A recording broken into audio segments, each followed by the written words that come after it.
अभी तो पाप बहुत है ना जो कटे नहीं हैं। आत्मा को ही प्राणी कहा जाता है। लंका नुकड़ा देख ले प्राणी, तो प्राणी आत्मा को कहा जाता है। तो अब बाप कहते हैं, हे आत्मा, अपने से पूछो इस हिसाब से कितने पाप कटे होंगे। चार्ट से मालूम पड़ता है कि हम कितना पुण्यात्मा बने हैं। ये तो बाप ने समझाया है, कर्मातीत अवस्था तो अंत में होंगी। याद करते करते आदत पड़ जाएंगी तो फिर ज़्यादा पाप कटने लगेंगे। तो अपनी जांच करनी है, हम कितना बाप की याद में रहते हैं। इसमें गप मारने की बात नहीं है, वो तो अपनी जांच करनी होती है।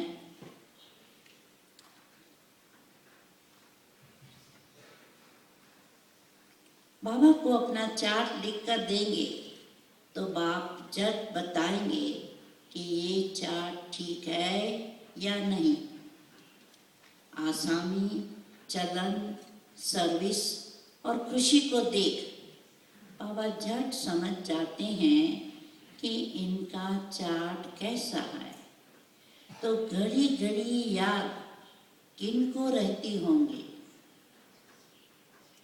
जो म्यूजियम अथवा प्रदर्शनी की सर्विस में रहते हैं, क्योंकि म्यूजियम में या प्रदर्शनी में घंटों तक समझाना होता है।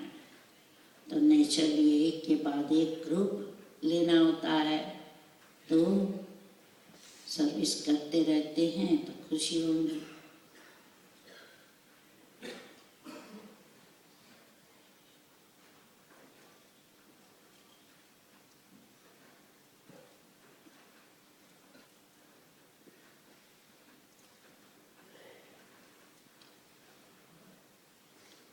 समझो किसको तुम कहते हो विनाश में बाकी थोड़े वर्ष है। कहते हैं ये कैसे हो सकता है? फट से कहना चाहिए, ये कोई हम थोड़ी बताते हैं, भगवानुवाच है ना। भगवानुवाच तो जरूर सत्य ही होगा ना। इसलिए बाप समझाते हैं, घड़ी घड़ी बोलो, ये शिव बाबा की श्रीमत है। हम नहीं कहते हैं। नहीं तो ये लोग समझते हैं ब्रह्मा बाबा कहते हैं या ब्रह्मा कुमारियों का मानना है, परंतु बाबा कहते हैं कि श्रीमत है, ये समझाओ, घड़ी घड़ी कहो। और वो है ट्रुथ। श्रीमत अर्थात बाप ट्रुथ है। पहले पहले तो बाप का परिचय जरूर देना पड़ता है। इसलिए बाबा ने कहा है, हर एक चित्र में लिख दो शिव भगवानुवाच। वो तो एक्यूरेट ही बताएंगे, हम थोड़ी जानते थे। तो बाप ने बताया है तब हम कहते हैं। कभी कभी अखबार में भी डालते हैं कि फलाने ने भविष्यवाणी की है कि विनाश जल्दी होगा। अब तुम तो बेहद के बाप के बच्चे हो। प्रजापिता ब्रह्मा कुमार कुमारियां तो बेहद के हैं ना। तुम बताएंगे हम बेहद बाप के बच्चे हैं। वही पतित पावन ज्ञान का सागर है। तो पहले पहले ये बात समझाकर पक्का कर फिर आगे बढ़ना चाहिए। तो परमात्मा का पहले परिचय देकर पीछे आगे बढ़ना चाहिए और चित्रों पर समझाना चाहिए। शिव बाबा ने ये कहा है, यादव कौरव आदि विनाश काले विपरीत बुद्धि शिव बाबा का नाम लेते रहेंगे तो इसमें बच्चों का भी कल्याण है। शिव बाबा को ही याद करते रहेंगे। बाप ने जो तुमको समझाया है वो तुम फिर औरों को समझाते रहो, तो सर्विस करने वालों का चार्ट अच्छा रहता होगा। सारे दिन में 8 घंटा सर्विस में बिजी रहते हैं, करके 1 घंटा रेस्ट लेते होंगे, फिर भी 7 घंटे तो सर्विस में रहते हैं ना। तो समझना चाहिए उनके विकर्म बहुत विनाश होते होंगे।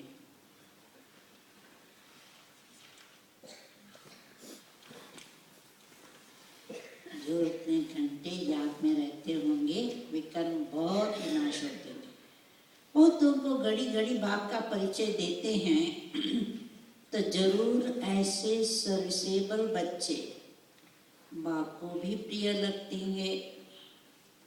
बाप देखते हैं ये तो बहुतों का कल्याण करते हैं, रात दिन इनको यही चिंतन है, हमको बहुतों का कल्याण करना है।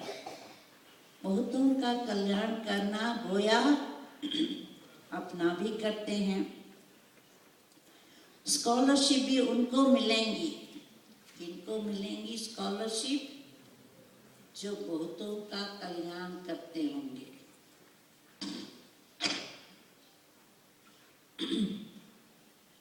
बच्चों का तो यही धंधा है, टीचर बन बहुतों को रास्ता बताना है।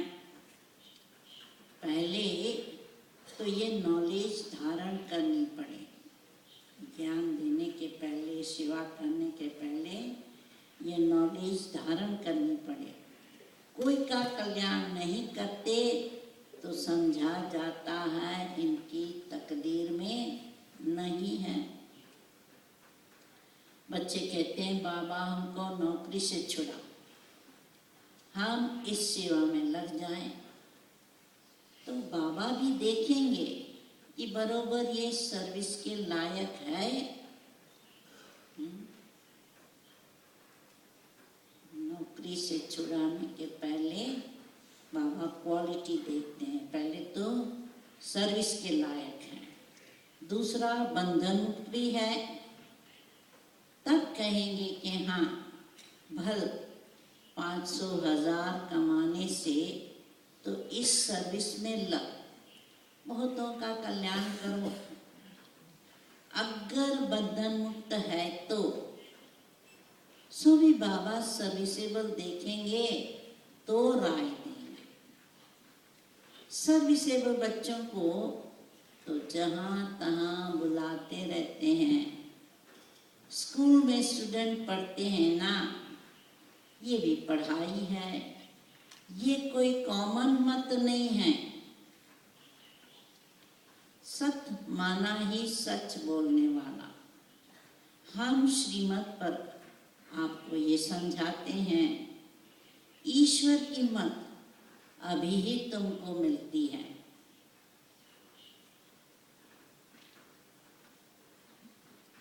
बाप कहते हैं तुमको अब वापस जाना है, अब बेहद सुख का वर्षा लो।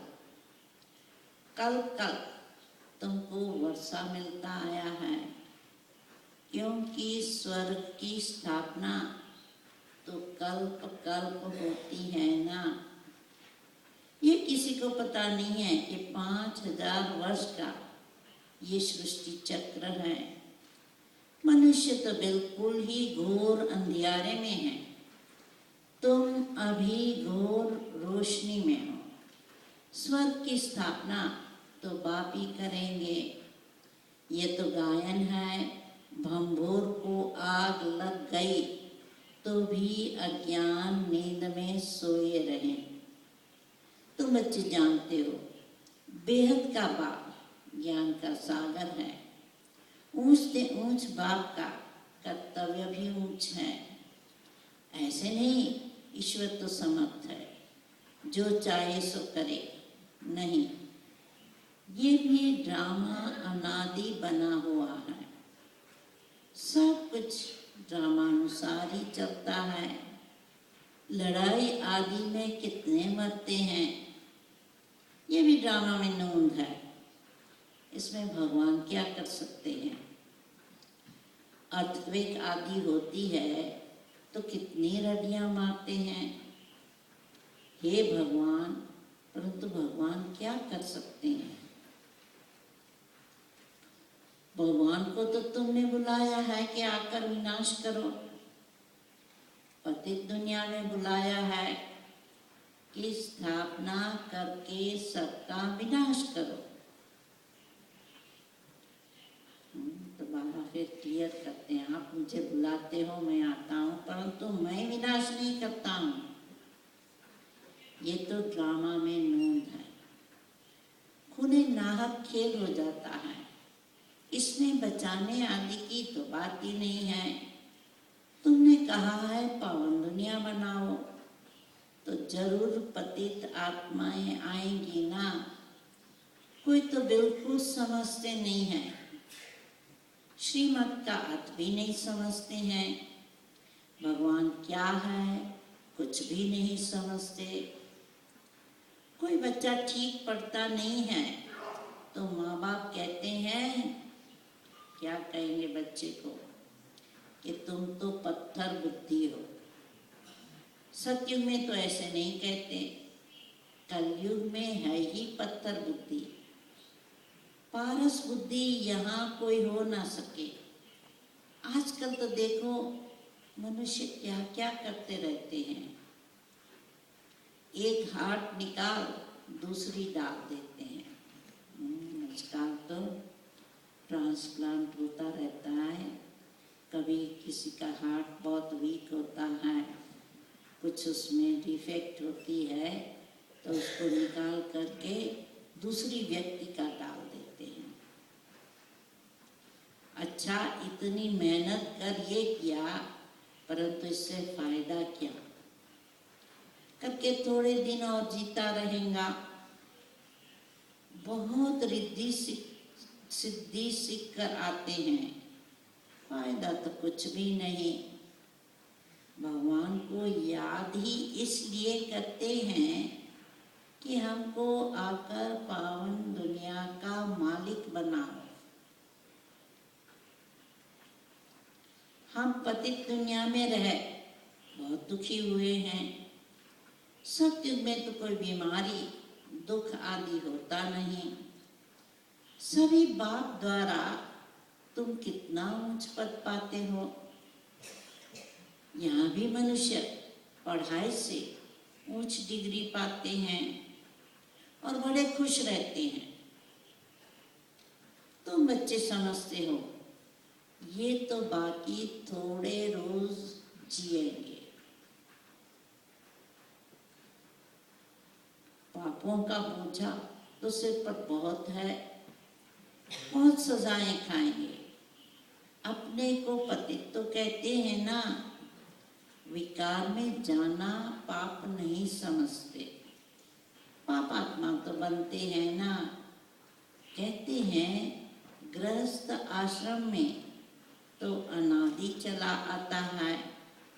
समझाया जाता है सतयुग त्रेता में पवित्र गृहस्थ आश्रम था, पापात्माएं थी नहीं, वहाँ पापात्माएं हैं, इसलिए बहुत दुखी है। कलयुग में पापात्मा होने के कारण बहुत दुखी है। यहाँ तो अल्पकाल का सुख है, बीमार हुआ ये मरा, मौत तो मुख खोलकर खड़ा है। अचानक हार्ट फेल हो जाते हैं तो यहाँ है काग विष्टा समान सुख। वहाँ तो तुमको अथाह सुख है, तुम सारे विश्व के मालिक बनते हो। किसी भी प्रकार का दुख नहीं होगा, न गर्मी न ठंडी होंगी, सदैव बाहरी मौसम होता है। तत्व भी ऑर्डर में रहते हैं। स्वर्ग तो स्वर्ग ही है,